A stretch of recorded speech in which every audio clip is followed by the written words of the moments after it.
The church was born around a table. Food and faith, it seems from Scripture, are deeply connected. And having shared many tables with my brothers and sisters around the world, mostly in places where the church is just a family or two, I've come to love Luke's portrait of our family's beginning. Behind the joy, however, lies a difficult reality. Scholars put the stoning of Stephen just a few months after this glad meal, and many of the believers I have shared a table with face equal stakes today.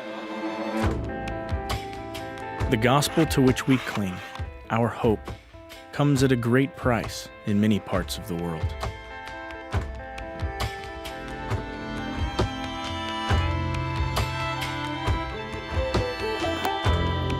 Sharing meals and swapping stories with these men and women has taught me much. These are a few of the lessons I've learned at the table.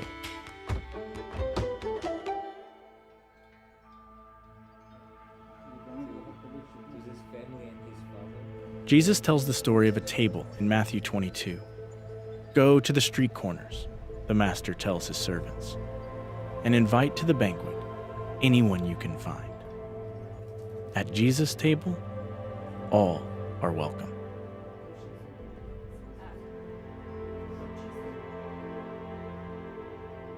What was the emotion that you felt as a 13-year-old girl with a husband? Если честно,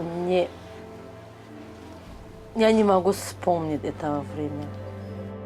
This is Medina, and her story is ripe with tragedy. I can't show you her face, because in her country, to follow Christ is to invite trouble, and she suffered enough of that. At 13, her parents married her off. By age 20, her husband was in jail. Her family couldn't take her back, and her in-laws had no use for her. Это очень плохо.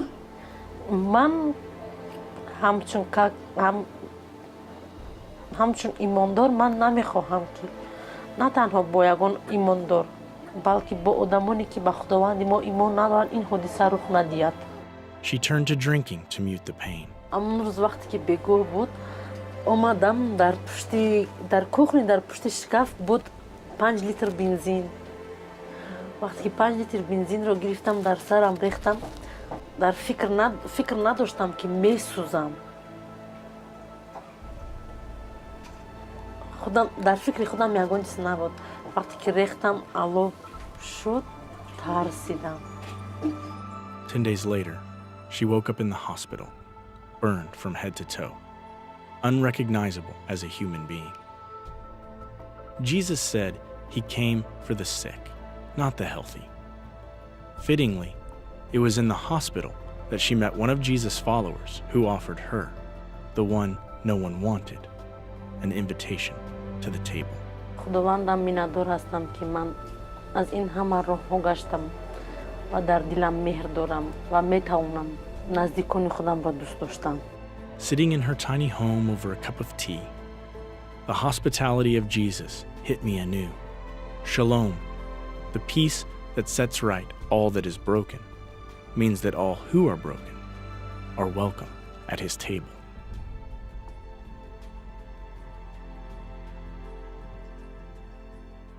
You, my brothers and sisters, are free, Paul wrote to the Galatians. But don't use your freedom to indulge the flesh. Rather, serve one another humbly in love. How we live is the only invitation to Jesus' table that most people will ever receive. My friendship with Dante was formed while bouncing along the roads of Magog on the back of his motorcycle. It was the love he showed in an ever-present smile, not his words, that drew me in. He takes that same love and joy into his work planting churches among the lush hills of central Myanmar.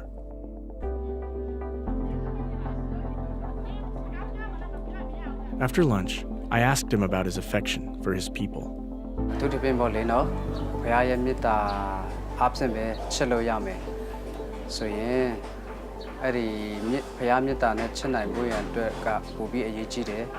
သူတို့ငရဲတွားရမှာကိုလုံးဝမလိုချင်ဘူးအဲ့ဒါကြောင့်မို့သူတို့ကအမှမဆုံးရှုံးစေချင်အောင်ချစ်တယ်ပေါ့ It was around a table over an evening meal that Jesus used those same words to define the greatest form of friendship.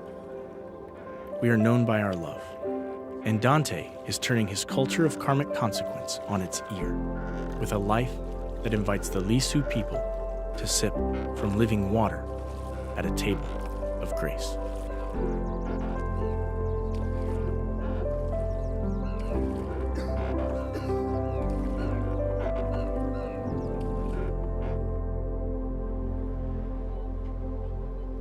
The country of Georgia is a Christian outpost in a largely Islamic part of the world.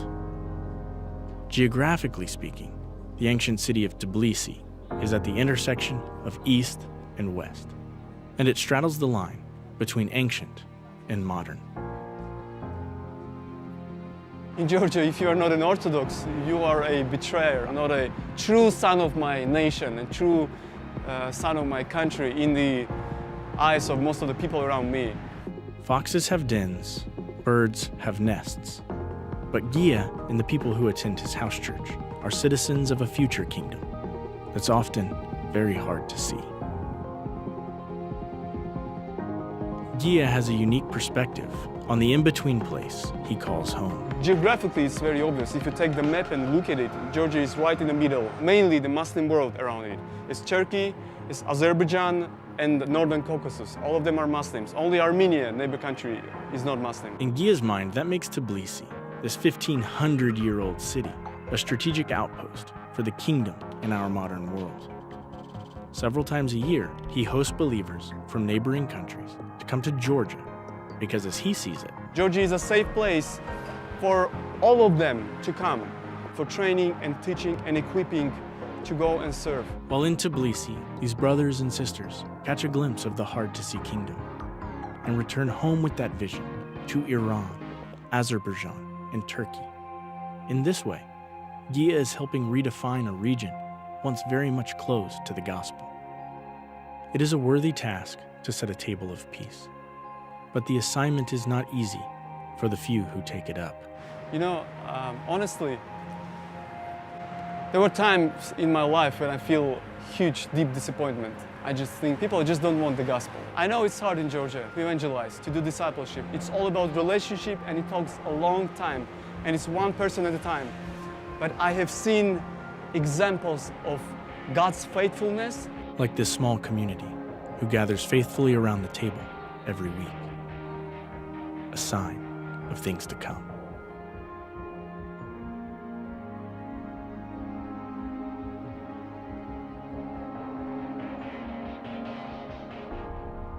Once again, as another meal with those he loved was winding down, Jesus rose from the table and laid aside his outer garments. He wrapped a towel around his waist, poured water in a basin, and began to wash his disciples' feet. The men and women I've met at the tables of the world, they inspire me. Somehow, they've found enough in Jesus to lay safety, culture, reputation, finances, every aspect of their lives at his feet, simply because he first laid himself at theirs. And in a world like that, there is no sorrow, no hurt or grief, no shame, addiction, trouble, or heartbreak that his table won't heal.